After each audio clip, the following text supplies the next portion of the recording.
عملی شکر گزاری کی دوسری شکل یہ بھی ہے کہ اللہ تعالیٰ نے جو نعمتیں عطا کی ہیں ان میں ان محتاجوں اور مستحق انسانوں کو بھی شامل کیا جائے جنہیں کسی وجہ سے اس نے وہ نعمتیں عطا نہیں کی.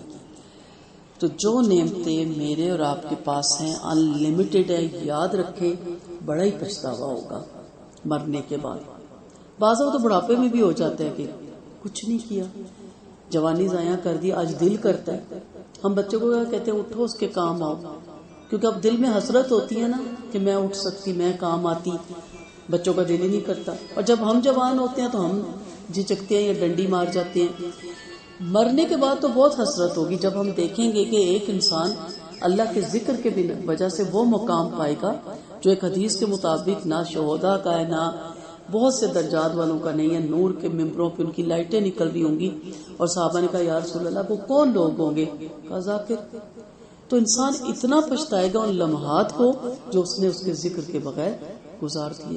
ایک اللہ کی ایک چھوٹی سی مثال دے رہی ہوں تو بتائیں ان ہاتھوں کا، ان زبان، کان، آنکھ کا پچھتاوا نہیں ہوگا کہ ان سے ہم بہترین کام کر سکتے تھے. لکھنے کی صلاحیت ہے، لکھیں. آپ کیوں سوچتے نہیں میں نہیں لکھ سکتی؟ کس نے آپ کو کہا آپ نہیں لکھ سکتے؟ میں ہمیشہ مولانا مودودی رحمۃ اللہ علیہ کا بتاتی ہوں. گھر میں انہوں نے میٹرک کیا تھا، اسکول ان کے گھر والوں نے نہیں بھیجا تھا. اور جب ان کو جیل ہوئی تو انہوں نے جیل میں تفہیم القرآن لکھی. میں پریشان ہو جاتی تھی، اللہ کے وہ بندے، کیا یہ مخلوق تھی اللہ کی. کتنا میں نے پڑھا کہ ایک ہمارے اسلاف میں نام یاد رکھنا اکثر میں بھول جاتی ہوں کہ ان کو گھر میں بند کر دیا گیا. اب ان کے شاگرد کیا کریں؟ ایک شاگرد کو بہت شوق تھا، وہ فقیر بن کے وہاں جاتا تھا اور وہاں سستاتا تھا تاکہ وہ جو CID والے پھر ہوتے ہیں، اس دور میں بھی ہوتے تھے نا اہلکار، وہ مجھے پکڑ نہ لیں. اور صدا لگاتا تھا، سانس لیتا تھا، پھر اپنے مسائل بولتا تھا. اور دروازے کی چوکھٹ کے ساتھ وہ عالم بیٹھے ہوتے تھے، انہیں پتا ہوتا تھا اس وقت وہ پہنچے گا اور وہ جواب دیتے تھے. اس طرح لوگوں نے علم حاصل کیا. ایک کو کنویں میں اتار دیا انہوں نے کہ اس سے کوئی پڑھے نہ. ہر دفعہ اہل علم کے ساتھ ظلم ہوتا رہا تو کنویں کے منڈیر پہ بیٹھ کے نوجوان یہ پڑھے تاریخ نیچے پھینکتے تھے رسیوں میں ڈال کے مسائل، اور وہ نیچے سے جواب لکھ کے اوپر دیتے. انہوں نے کہا میں مار رہا ہوں کہ تمہیں اپنی پڑھی ہے. اور مرتے دم تک انہوں نے کہا علم پہنچا دیں، علم پہنچا دیں. امام مالک پڑھے، امام شافعی پڑھے، امام حنبل پڑھے، امام ابو امام حنیفہ پڑھے. ہمارے جیسے انسان تھے نا، بہت ہم سے بڑے قابل قدر ہیں. وہ قابل قدر کیوں ہوئے کبھی سوچا نہیں؟ آپ بھی قابل قدر اس دنیا میں بھی ہو سکتی ہیں اور آخرت میں بھی. اصل یہ ہے مصروف رکھیں اپنے آپ کو اور خوش رہیں کہ اللہ تعالیٰ میں کچھ کر سکتی ہوں. اور ان کا تو ہمارا گریبان پکڑا جائے گا جو غریب تھے. اللہ تعالیٰ نے دولت دی، غریبوں کی امداد کیجیے. صحت کی نعمت دی، بیماروں کی تماداری کیجیے. اس جھجک سے باہر نکلے نا، وہ کون سا دیکھنی آئی تھی یا میں جاؤں. آپ کے پاس وقت ہے، آپ کی مصروفیت کم ہے، آپ 2 گھنٹے دیں اس کے گھر جا کے. میری ایک اسٹوڈنٹس کرتی ہے یہ، کوئی بیمار ہو جائے محلے میں وہ جاتی ہے، ان کا فرش دو، کپڑے دو، اگر مشین میں جمع ہے. کہتی نہیں خواتین، وہ کہتی نہیں آج آپ بیمار ہیں، ہماری استاد نے ہمیں یہی سکھایا. میں کہتی ہوں میں بھی وہ نہیں کر سکی جو میری اسٹوڈنٹ کرتی ہے. کوکنگ کر رہے ہیں، ہانڈی پکا کے رکھا ہے، کچھ کر رہے ہیں. یہ کیا تامیداری ہے؟ گیا تو پہلے چائے پی، پھر کھانا کھایا اور پھر اللہ حافظ کر گیا. الٹا مشکل ہو جاتی ہے کہ گھر میں بیماری آئی ہے، کسی کو بتاؤ مت، بہت آنا جانا لگ جائے گا. اور بیمار بیچارہ منہ دیکھ رہا ہوتا ہے کہ کوئی پانی پلا دو. اس کے دلیے اور اس کی یخنیاں ایک طرف رہ جاتی ہیں. علم کی نعمت دی ہے تو بے علموں کی رہنمائی کی جائے. 3 بندوں کو بھی بیٹھ کے آپ گھر میں ٹیوشن یا قرآن نہیں پڑھا سکتے. ایک شکر گزار انسان کے لیے شکر کی ان تینوں قسموں پہ عمل کرنا ضروری ہے. آپ اس پہ کر کے دیکھیں، سٹارٹ لیں، دیکھیں آپ خوش رہنے لگ جائیں گے. یہ جو نکمے بیٹھے ہوتے ہیں نا، پھر ہمیں یادیں آتی ہیں، فلاں نے یہ کہا تھا، کیوں کہا، اب کہے نا تو یہ سناؤں گی. جب آپ مصروف ہوتے ہیں کہتے کہنے تو یہ اس کا مسئلہ ہے، میرے پاس ٹائم نہیں ہے کہ میں ان چیزوں میں اپنا وقت ضائع کروں. ابھی بھی آج بھی صبح میرا دوسرا لیکچر تھا جو اس اخلاق کا، تو اس میں وہی حدیث سے میں کوٹ کر رہی تھی کہ اسلام کا حسن لایانی چیزوں میں چھوڑ دینے میں. اور ایک حدیث یہ بھی تھی کہ اگر آپ اللہ اور اس کے رسول پہ ایمان رکھتے ہیں تو اچھی بات کہ ورنہ خاموش رہیں. یہاں جو خاموش ہو کہتے ہیں اس سے ہماری پرواہ نہیں. کوئی جی میں آپ کی بھلائی کا کام نہیں کر سکتا، کوئی بھلائی میرے پاس آپ کے لیے نہیں، تو میں اپنی زبان سے کیا آپ کو اذیت دوں. تو خاموش ہی رہ جائے. تو دل آپ کا شکر سے معمور ہو، زبان آپ کی شکر سے تر ہو، اور عمل میں پورا نظر آئے، آپ کا پورا جسم اس شکر کی عملی تصویر ہو.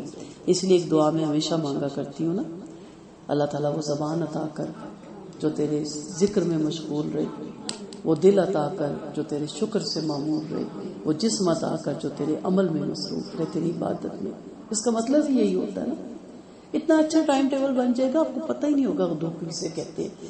وقت ہی نہیں بچے گا کہ بیچ میں بیٹھ کے کبھی دکھی بھی ہوں، بلکہ دکھ والوں کو بھی جا کے بندہ کہتا ہے چلو اللہ کی طرف سے آیا، گزر گئی، اٹھو اور اب آگے بڑھو. اور دیکھا بعض بڑے جیدار ہوتے ہیں، تھاپڑ شاپڑ لگا کے اٹھا دیتے ہیں، جاؤ جا کے دکان کھولو. جینا نہیں ہے، بیٹھے رہنا ہے، مرنے والوں کے ساتھ مرنا ہے. ان کے اندر وہ سب کچھ دیکھ کے یہاں پہنچے ہوتے ہیں. جذبہ شکر پیدا کرنے کے لیے سب سے بہترین نبی کریم صلی اللہ علیہ وسلم کی ہسٹری ہے. آپ صلی اللہ علیہ وسلم نے فرمایا تھا نا، جب تم ستائے جاؤ تو مجھے یاد کرنا، مجھ سے زیادہ کوئی ستایا نہیں گیا. جب تم رلائے جاؤ تو مجھے یاد کرنا، مجھ سے زیادہ کوئی نہیں رلایا گیا. کافی اس کے اور بھی اس طرح کے جملے ہیں، نبی کریم صلی اللہ علیہ وسلم کے اقوال ہیں. آپ صلی اللہ علیہ وسلم نے مسلمانوں کے لیے شاکر بننا جس قدر ضروری سمجھا، وہ آپ کی سیرت سے، آپ کے ارشادات سے واضح ہو جاتا ہے. ان کا ایک ہی ارشاد نبی کریم صلی اللہ علیہ وسلم کا کوزے میں دریا ہے، وہ یہ ہے کہ انسان اپنے سے اوپر والے کو دیکھنے کے بجائے اپنے سے نیچے والے کو دیکھے تو اس کے دل میں شکر کا جذبہ پیدا ہوگا. آپ کے بچے ہوئے کھانے لے کے جاتے ہیں نا، لوگ کھاتے ہیں نا. آپ دن کا رات کو نہیں کھاتے، دیا ہوا نا اللہ نے. چلے آپ کا نہیں دل مانتا نہ کھائیں، ایک مثال سے سمجھا رہی ہوں. آپ کیوں نہیں کھاتے؟ بس ہمارا دل نہیں کرتا، چلے نہ کھائیں. ان سے بھی دیکھیں جو 3 دن کا باسا بھی تو کھاتے ہیں نا. تو پھر دیکھیں، پھر آپ کے شکر اللہ تعالیٰ میں تو تازہ کھاتی ہوں. تیرے وہ بندے بھی ہیں جو باسا کھاتے ہیں. تو اپنے سے نیچے والوں کو دیکھیں.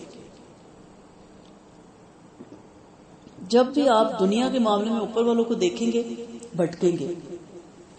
اب یہ تو نہیں ہو سکتا کہ اب ہر بندہ کہ وہ پرائم منسٹر ہے، میں کیوں نہیں پرائم منسٹر بنا، اللہ میرا دل بڑا اداس ہے.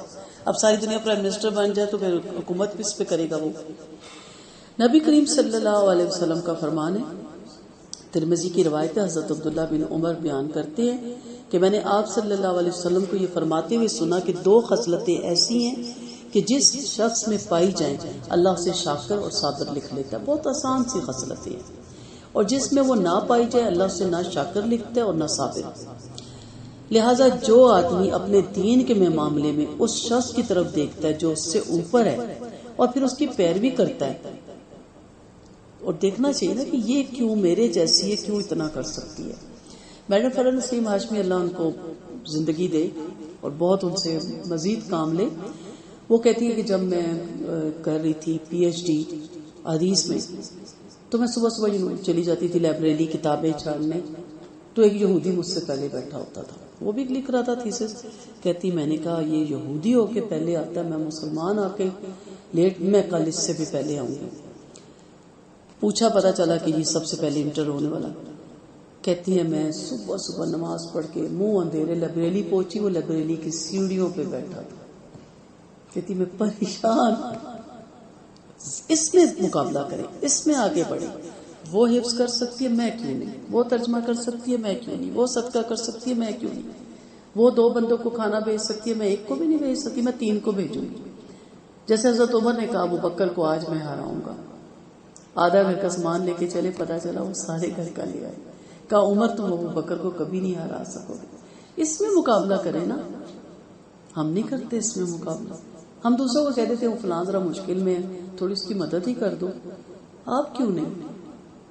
اپنا اٹھا کے دیا ہے نا سب کچھ. حوصلہ نہیں نا، وہ ظرف نہیں. اور میں جو دیکھتی ہوں ایمان وہ نہیں صحابہ والا، اور وہ رب پہ توکل نہیں، وہ بھروسہ نہیں کہ جس کو دے رہے ہیں وہ اکاؤنٹ میں کتنا بڑھا کے واپس کرتا ہے.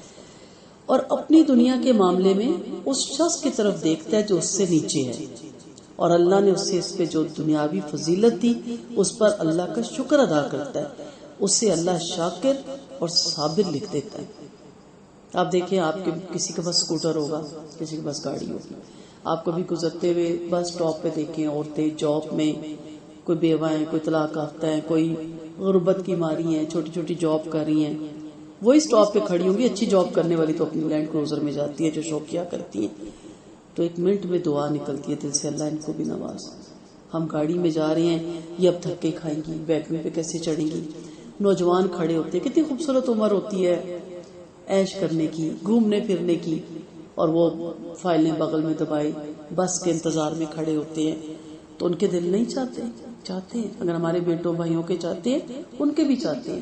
فوراً دعا کریں, اللہ تیرا شکر کہ تو نے ایک سواری ہمیں دی, مسخر کی ہمارے آگے, اللہ ان کو بھی تو دے. نہ کہ جی میرے پاس سے گزرتے ہوئے اس کی پراڈو, اس کی کرولا, بڑھتے ہی جائیں. اس سے تو ہم کبھی راضی نہیں رہ سکیں گے. سائیکل والوں کو دیکھیں, ہمارے کچھ جانے والے ایسے ہیں کہ ان کی سائیکل بھی ٹوٹ جائے تو ان کے گھر میں صفحہ ماتم بچ جاتا تھا.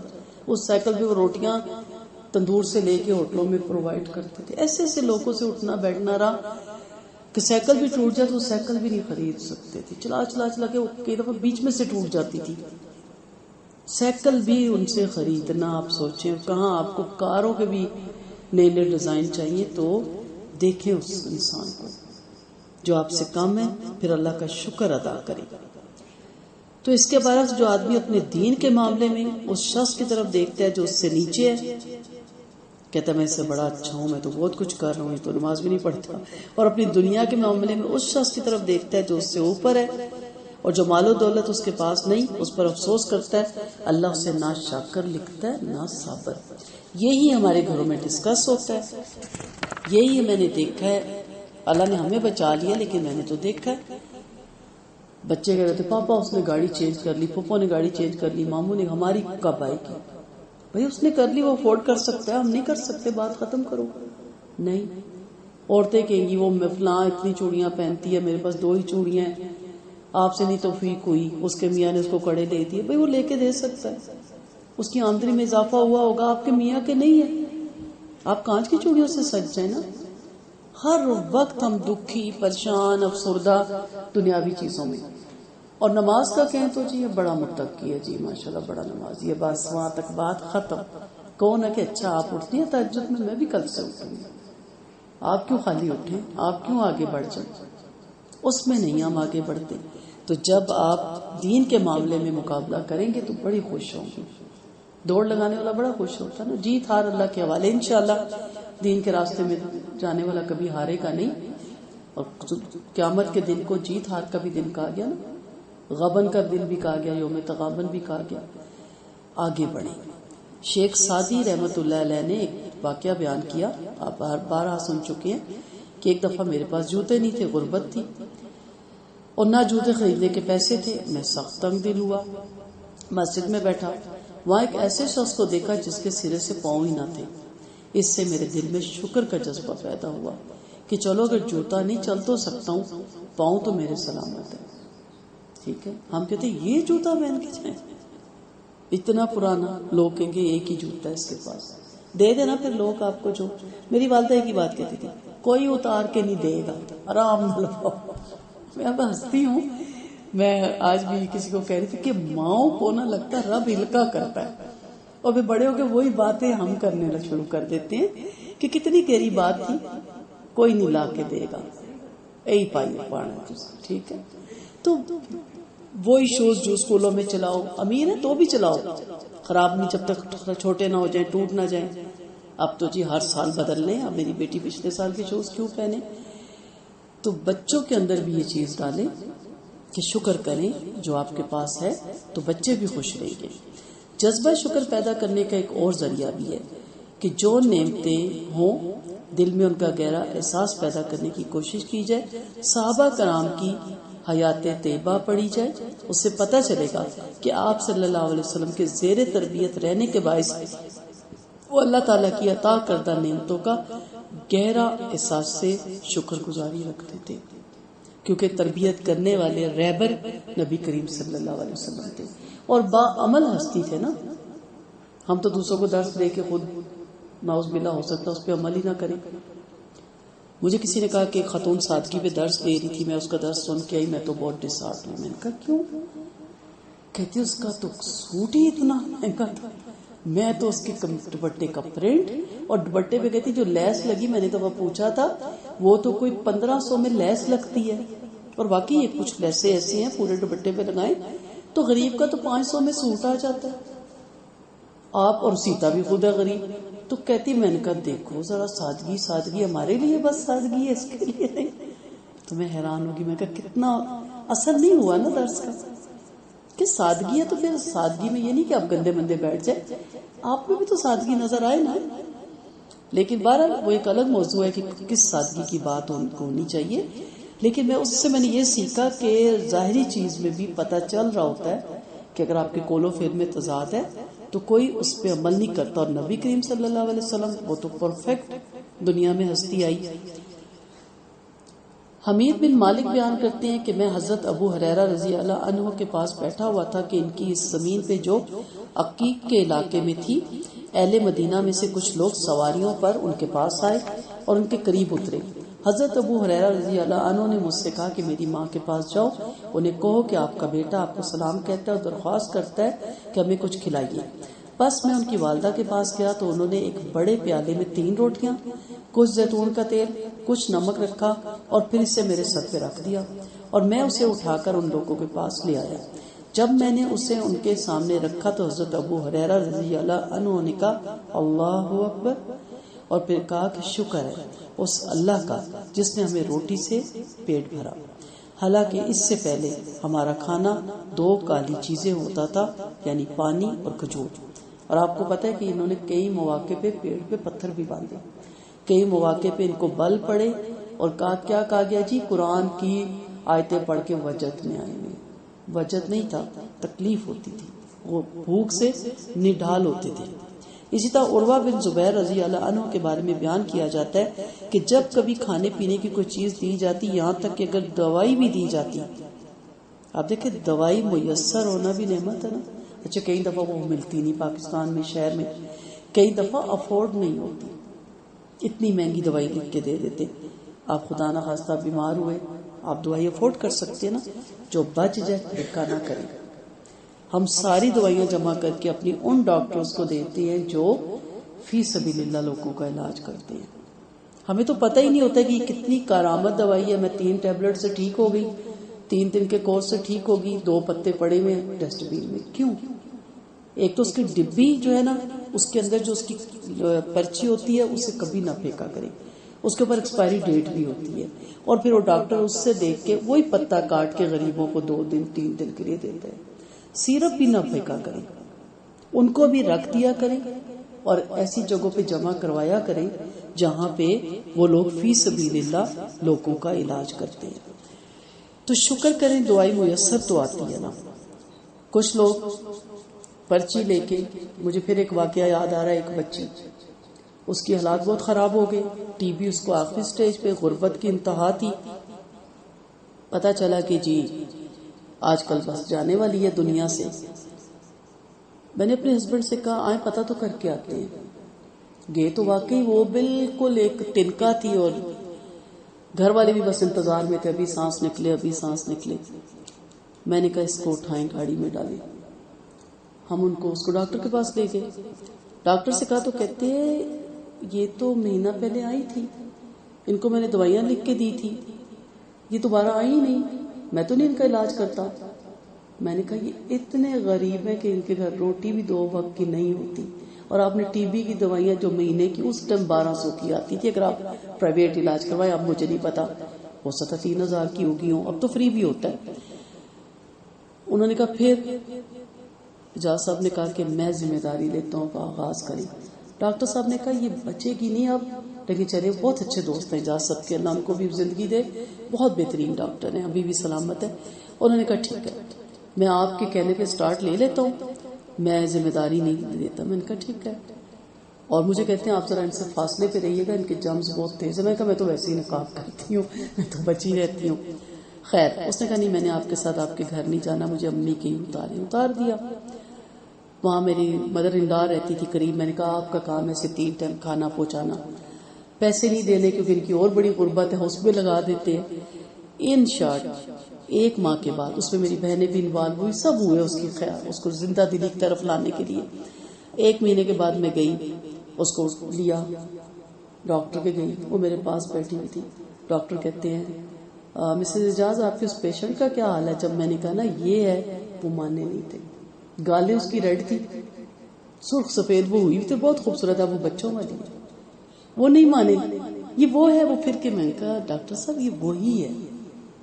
کہنے کا مدعا یہ ہے کہ دوائی نہیں تھی نا، ماں باپ چپ کر کے بیٹھ گئے، کسی کو کیا کہ، اور اس انتظار میں کہ مرنا ہی ہے نا.